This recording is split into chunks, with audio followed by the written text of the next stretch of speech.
back. You're watching No Reservations with myself, Aisha Alam Khan. We have the lovely Rana Sheikh with us, and we have our next guest coming in, who's also a very phenomenal woman. She is, she took off as a producer-director with NTM's music channel, and since then made lots of projects with ARY, Indus, Hum, you name it, she's been with all of them. She's passionate about her work and is a devoted mother to both. This I know personally, I've seen her in action. Please welcome my next guest, Misbah Khalid. Good evening, Hello. Misbah. Hi, how are you? Thank you so much for coming in. Thank you for inviting me. Wow, two phenomenal women from the television industry, and I believe you work out as well, and you've been working really hard too. Well, congratulations and well done, because I know that that's always a struggle to kind of deal with. Please, I know about this one firsthand. Okay, now you spent a year in Paris in your younger days. Less than a year. Less than a year? Yeah. Paris, oui, oui. Oui, oui, Paris. Achha. Tell us something interesting. I mean, there must have been some French hunk. I mean, my God, Paris is like... So, no, I'm married now. I think I don't want to talk about all this. City of romance. On. No, but still, I mean, city of romance. I mean, some wonderful moment or something. It's been a very, very long time ago. It was like, I think about ages ago. So, I mean, I really don't remember all that much because at that time I was young and I was sort of, and I don't really want to confess on air, actually. But it was fun. It was great. I met a lot of people. I mean, there were like people from about 60 countries, and we were all together. We were all basically training to be teachers. Oh wow! So you were trained to be. You taught. Yeah, I taught at the Alliance for some time. Yeah, I did.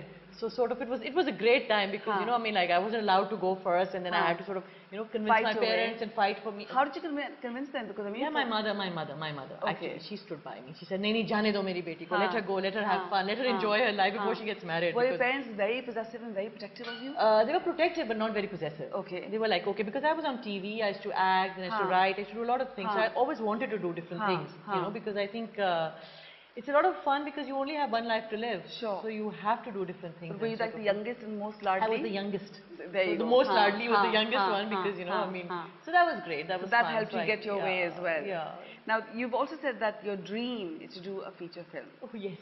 That is your ultimate dream. What kind of film would it be? A very romantic one, feel-good kind of film. And I mean, I don't think I can deal with very serious issues because I'm one of those people. I'm sorry to say, I close my eyes and I say, oh my God, I want to just sort of get it. Because you know, there's so much happening, in the world, and so much happening in Karachi that I feel that you really need to put some kind of, you know, sort of entertainment up there as well. Feel-good value on TV. Feel-good value. We need some songs, we need some romantic stuff so that it can take you away from what is actually happening. Some positivity. So some entertainment, yes, because I really feel that. I mean, each time I open the television, yes, I know, I feel the pain, but I feel that we also need to get away from that. I feel I'm the right person to do it. So that's why that's something that is, you know, I'm very passionate about.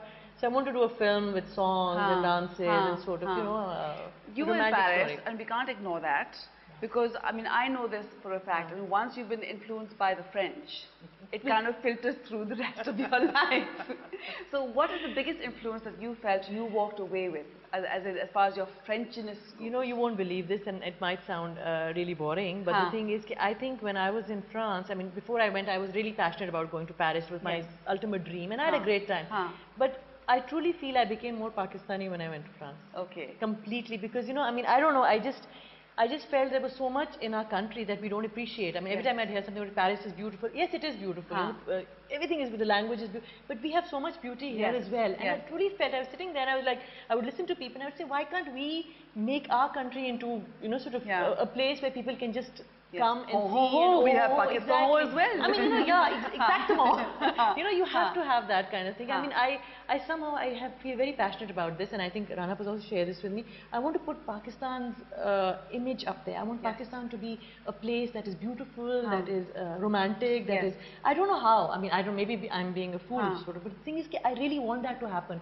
I want the image of Pakistan to be totally different from what it is right now. Rana, you've done some work in India as well with Indian directors, and you know, you pulled on staff from there as well. How do you feel, I mean, as far as the perception of Pakistan is and trying to battle that? I mean, how have you gone about it? You see, the thing is, you can argue all you like. And what, you know, we did do it. We would fight with them and, you know, because... Talk till you're blue in the face. Yeah. But the point is that there are certain areas where you're left speechless. Yes. And then there's very little you can say. And there's no argument, there's no defense there. There's no argument. But I think what Misbah is saying is quite right. All of us want that. all of us want that when we get out of Pakistan and go and work elsewhere, yes, we want to be treated with respect. Absolutely. And we want people to say, oh, look, they've come from Pakistan. Yes. Whereas now, it's the reverse. Yeah. I mean, when you go anywhere to work, whether it was in England last year when I was shooting in Cambridge, people used to say, oh, you're from Pakistan. You know, and then their faces swell. Poor you. That was the expression. What can you do? Yeah. The green passport, you know. I mean, like really, you want some respect. And I think we all want miracles. Yeah, but we can, you know, we can do something about it. I totally believe that we can do something about it. Apparently, you are about to do something. Now, you're being very modest, you haven't mentioned it, but my little dirt machine actually pulled this out on you. Let's see if it works out. Like, I don't want to say anything to sort of, you know, it might happen, it might not happen. So I'm keeping my fingers crossed. I'm praying really hard because I think it's time, it is the time for co-productions. We need to make films in Pakistan. I mean, and you won't believe where she's going. It's not on the usual side of the border that she's going to. She's going to the other side of the border. But Madam is off to China, I believe. Yeah, most probably. Yes, we are planning to go to China. Let's see how it works out. And then sort of, you know, what I want to do also. Yes, you know, I want to make a group of people. Let's have a group of people who want to make films, and you know, sort of get in touch with people, and you know, with the help of the government, of course. They have to back us because that's the only way to go. Is that a realistic expectation to have? Yes.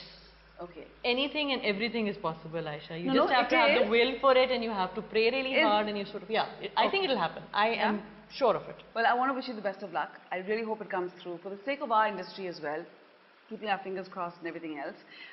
Have to ask you this, because I mean, I know you were the youngest, the ladli, you know, whatever. Okay. But you're a woman who's done her MA in English literature. Yeah. You have a diploma in French, and you end up producing and directing Urdu plays. How does this work out? I mean, how did this happen?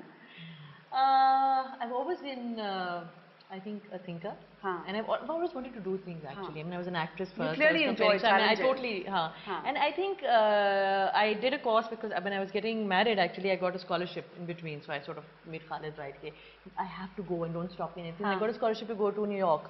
Oh, wow. So once I'd done that, once I'd done the course, I mean, there was no way that I wasn't going to utilize it. Of course. So basically, I think that was the first step. And after that, I came back and we started with Music Challenge with my husband and everything. And I love it. And one thing led to the other. I just love it. I think I'm happiest when I'm working. I mean, just the environment, just the thing. It just brings out the child in me. I don't know. I'm just sort of so excited about it every time I do something. This is a question for both of you. Do you believe that, I mean, like directing, yes, it's a man's world, but how has that worked for you in Pakistan? I find that men generally are very uncomfortable with that. So I've had to fight much more, and especially when I was in PTV, men resent you much more. Yes. They feel insecure the minute they see a woman who's in any kind of powerful position, anyone who's confident. So I think the struggle for a woman in Pakistan in particular is really very big. Okay. I think you need to really throw some beep fits around.